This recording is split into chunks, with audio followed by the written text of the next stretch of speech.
Strange Case of Dr. Jekyll and Mr. Hyde was a novella written by Robert Louis Stevenson and published in 1886. It follows the investigation of the violent crimes of Edward Hyde, while connecting the dots of how he's linked to the respected Dr. Jekyll, and spoiler alert, it turns out that they're the same person, and Hyde is just a metamorphosized version of Jekyll as a result of the serum he developed to curiously access his dark side. In 1988, an NES game based on the story was released. Now, how the hell do you take this 102-year-old psychological mystery thriller and turn it into a video game? Well, you could have a top-down game that covers various areas of town, similar to Roger Rabbit or Dick Tracy, where you play as Hyde, and you go around beating the shit out of people, trampling little girls, and causing others to go into a state of debilitating shock as you transform back into Jekyll. Then as Jekyll, you have to cover Hyde's tracks by disposing of evidence, lying to the authorities, shit like that. It's a little quirky, but it's different, and it's one way to properly translate the book into a game. But that's not what exists at all. Instead, it's a side-scroller. You play as Jekyll, who is on a walk to his wedding, and for some reason everybody in town wants him dead. Regular townsfolk, little kids, ladies who sing so horribly that it hurts, and these terrorists that leave activated bombs in the road. Not to mention even the wildlife. Stray cats, stray dogs, spiders, bees, and birds fresh off eating their Thanksgiving dinner with endless amounts of shit to drop on your head. This doesn't remind you at all of the original story, but I guess you've got to take some creative liberties. So where does Hyde come into play?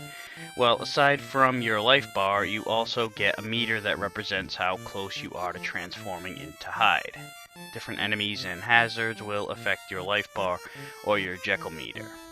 If the life bar runs out, you're dead and it's game over. If your Jekyll meter runs out, you transform into Hyde. But it also teleports you into a parallel universe where you start from the beginning of the game and traverse an auto-scroller fending off bizarre supernatural demons. The more shit you kill, the more your Jekyll meter increases, and once it's filled up, you'll transform back, and your life bar gets a boost.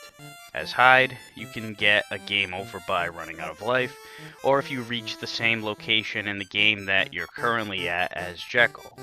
If you ever transform into Hyde a second time, you'll pick up from where you left off the last time you were Hyde. So it's this constant race where you're trying to keep Hyde from catching up to Jekyll. It's unique, but it's pretty stupid. Or at the very least, I'll say that it's poorly executed. When you're Jekyll, you're slow as shit, your jumping is delayed and difficult to control in midair, you're equipped with the short-range attack of a cane that does absolutely nothing, except for the bees, it does kill the bees. In fact, if you use it against some people, it'll actually decrease your Jekyll meter. What the hell kind of a weapon is a detriment to you? So you're pretty much resorted to retreating and maneuvering your way around shit, of which sometimes it's virtually impossible. It doesn't help that whenever you get hit, there's no recovery time, you have no control of yourself to keep from getting hit cheaply several times in a row, and it doesn't help that you sometimes get propelled like 30 feet backwards, making adventures like getting past this singing lady a fucking nightmare. The fun factor level is bottom of the barrel here. Now when you transform into Hyde, it's not as bad, but there are still plenty of issues. You do move a little faster, notwithstanding the auto-scrolling, and that really says anything anyway, but you can actually maneuver Hyde around much quicker. The jumping is easier to control, but it's still stiff, and your attack is poorly laid out. You punch using B, which is very ineffective, but if you press up as you punch, you'll fire off the Psycho Wave, which are these projectiles that run along this weird loopy pattern like a reverse boomerang. The unconventional pattern makes it hard to line up correctly to attack, plus having to press up while also moving with the D-pad is awkward as fuck. You really should just be firing the damn thing every time you hit B, and just B, because there's no point in throwing these weak-ass punches. But even though this is rough, this feels much more like an actual video game than it is when you're playing as Jekyll, which ironically your objective is to stay away from the Hyde mode. There are 6 levels, all with very bland design. Sometimes you end up on a higher platform, but the variation is minimal besides that. Same goes for the music, which is the same song on every fucking level. It's not a bad tune, but you don't want to hear even a great song over and over and over again. The only reprieve you get from it is in Hyde mode, which is also one particular song in every level. The game is god-awful, and unforgiving doesn't even begin to describe it, but they do throw you a bone in giving you unlimited continues. This is a godsend. Not that you should ever really want to continue, but if you do have actual aspirations to beat this game, you really do need this. It would otherwise be borderline impossible to finish.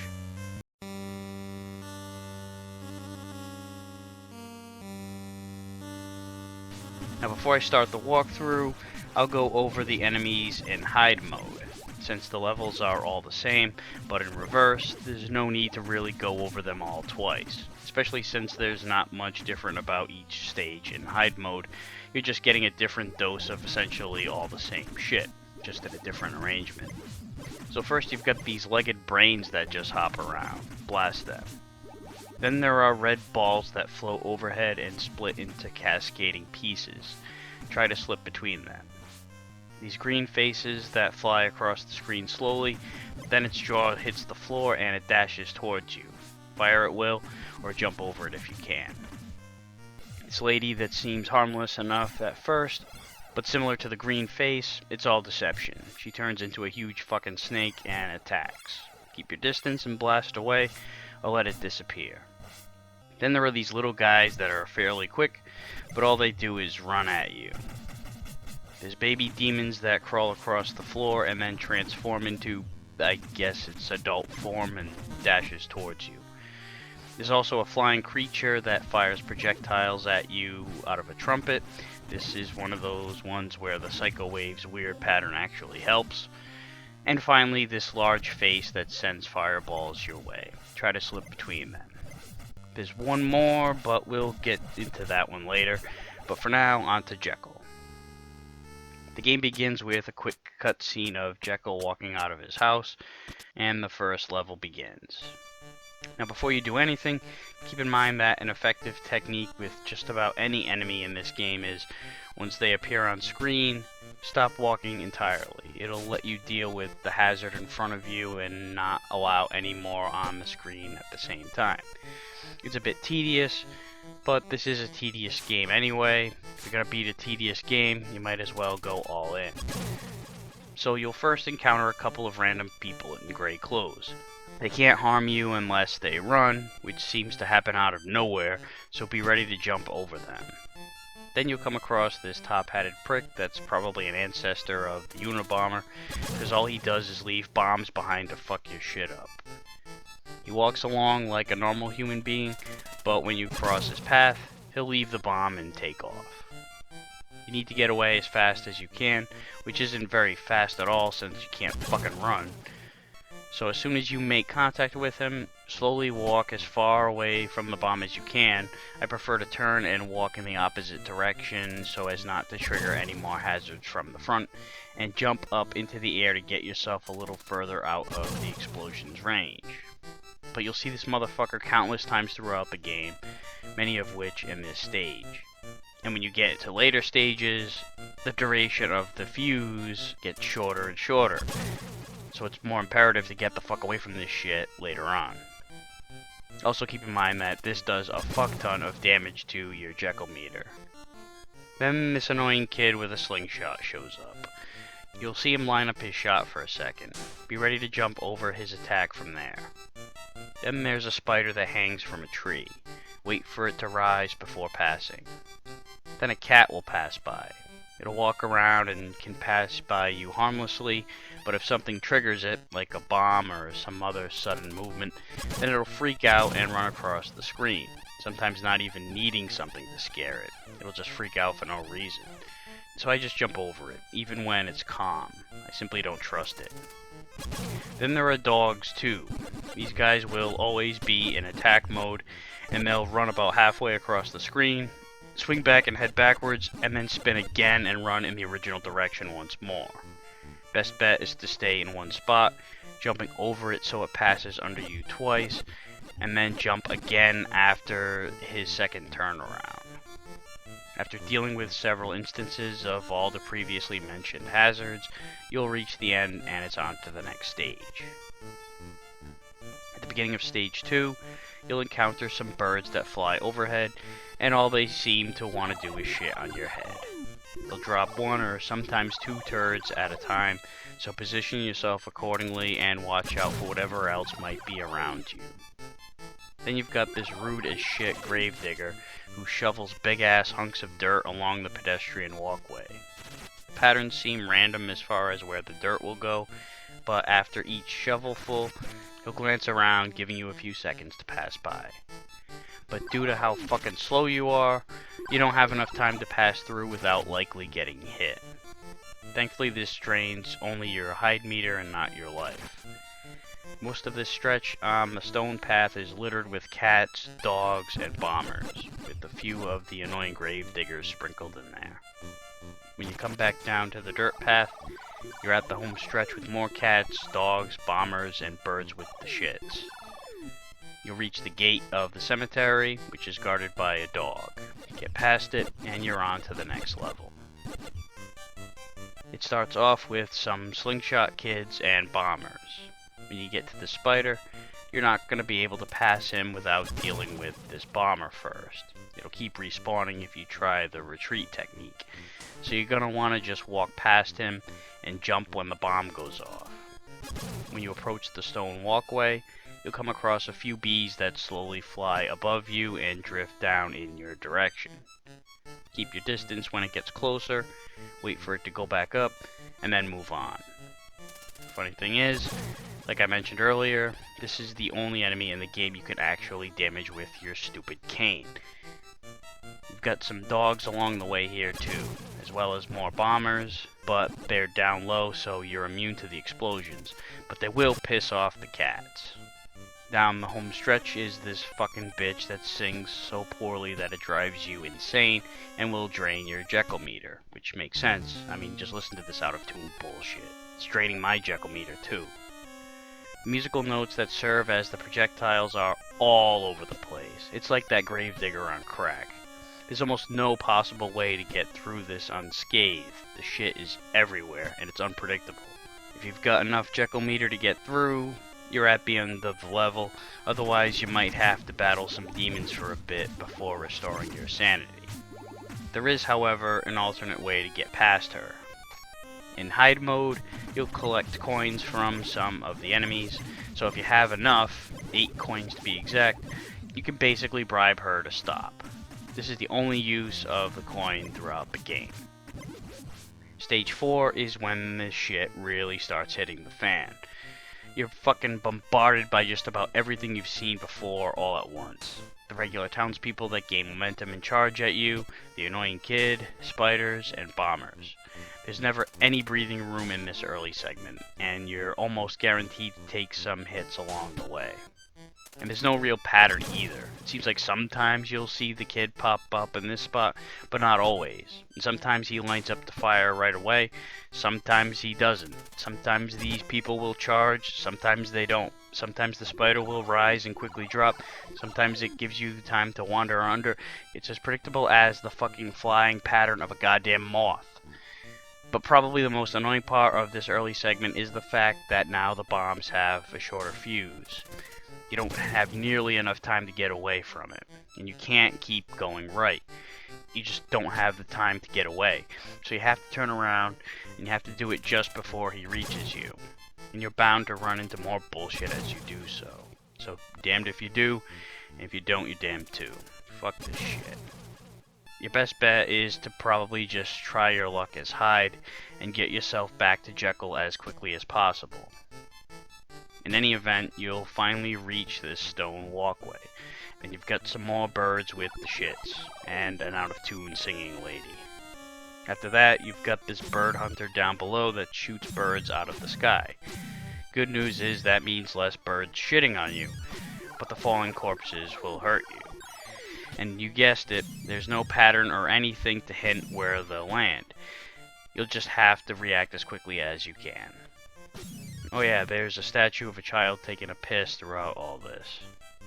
There'll be quite a few more hunters, plus another goddamn singing lady, and when you get to the home stretch, guess what? Basically an instant replay of the early portion of the stage with everyone in town bum rushing you. Only it's not quite as bad. Still bad though. Not long after that, you'll reach the gate to the next stage. Now you'd think after all that bullshit that this next stage would be obscenely, insanely difficult. But it's not nearly as bad as stage 4. It's only a regular pain in the ass. There's nothing new here for you to deal with, just a different combination. The early portion might as well be called the birds, the bees, and the bombs, because it mostly consists of birds, bees, and bombs. Both of this variety and this variety. Wait around for the bees to get out of your way before you engage with the bombers, and maneuver your way between the bird turds. When you get on the stone path, you've got a long run of mostly dogs and cats, with a few bombers along the way to piss them off, some birds every now and then, and 2 of these fucking grave diggers. And when I say dogs and cats, I mean they're in Peter Venkman mode because the dogs and cats are together on screen almost every time, which makes it a pain in the ass to maneuver between them. So when the cat gets on screen, let it pass by before waking up the dog, and you'll have a better chance of not having to deal with them both at once.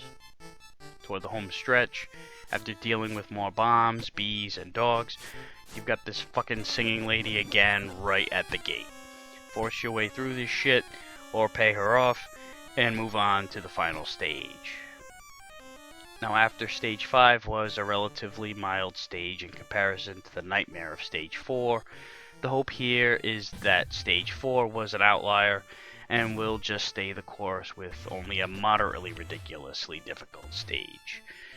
But that's not the case. This one is a fucking pain in the ass too, maybe worse. It starts off with all these barrels rolling towards you, like this is fucking Donkey Kong. God, I wish I was playing Donkey Kong now. Simply jumping over barrels shouldn't be such a pain in the ass, but this is Dr. Jekyll and Mr. Hyde. And the poor functionality of the jumping makes this much more difficult than it needs to be. 2 of them come at you at once. They're generally at different speeds, so you'll want to veer back a bit, let them get closer together, and then jump so you can clear them both at once. Otherwise, you're trying to land between them, and more often than not, there's not enough time to jump over both. They're too close together, but too far away to jump over both. So you'll have to gauge where the barrels are before you jump. Making matters worse, the bombers make a lot of appearances during this barrel rolling fiasco, forcing you not only to watch where the barrels are, but also retreat from the bomb blast and jump into the air at the right time to avoid the blast, and not landing on the barrels in the process. And adding even more bullshit to this, the bombs have an extremely short fuse now, so your margin for error is really thin. You have to walk back and jump at just the right time every time, or you're basically guaranteed to go into hide mode. You can walk through these doors to hide away from the blast or the barrels, but you're only allowed inside for a limited amount of time before you're thrown back out, and that can lead to you taking hits. Things get really shaky when the singing lady from the window shows up. Now you have to watch out for barrels in front of you while maneuvering between the falling notes. This is actually more doable than the earlier instances with this bitch, because you're passing under her and you can see the notes coming, so it's actually possible to put yourself in position. But it's still a pain. More barrels and bombs for a while, and you'll get another singing lady with a dog underneath. Get him out of your way first, and then traverse through the horrible singing. More barrels and bombs, and then yet another fucking singing lady with barrels underneath. Fantastic. And right after that is another of these aspiring vocalists. At least this time there's nothing underneath to throw you off, just avoid the cascading bullshit. After that, some more bombers, a cat thrown into the mix, and wouldn't you know it, another of these assholes. The home stretch is just bombers, a dog, and you'll reach the church where the stage comes to an end, and thankfully so does the game. Mercifully. You'll get the quote-unquote bad ending if you finish normally like this. Although there's no such thing because the ending in this game is always a good thing. But in this bad ending, you'll see this screen, just the word end alongside the church. But there is a way to get the quote-unquote good ending if you finish the game as Hyde first. Now how the hell do you get past Jekyll when reaching his point ends the game? Well, you can do some trickery in stage 6 by getting Hyde to hop onto the rooftops where he'll essentially skip over the lightning and bypassing Jekyll at the same time. And get this, when you get to the end, you'll actually fight a fucking boss. This head disappears and reappears all across the screen and fires a spread shot at you. Maneuver your way between them and fire. When this battle begins, your Jekyll meter drops completely and you have to fill it up by blasting this dickhead. It's actually the opposite of most boss battles where you're trying to deplete an energy meter, but this is fitting in Hyde mode. Once you defeat him, you'll transform back into Jekyll, and you'll have to finish stage 6. But guess what? All the enemies are gone. Holy shit, does this ever make finishing the game with the good ending all the more appealing. The good ending sees Jekyll and his bride enter the church, get themselves hitched, and a lightning strike blast showing Hyde with a cross and the word end, now backwards, across the screen. I gotta admit, that was actually pretty cool. So that wraps up the game, and that wraps up this edition of Aqualung's Game Reviews. See you next time.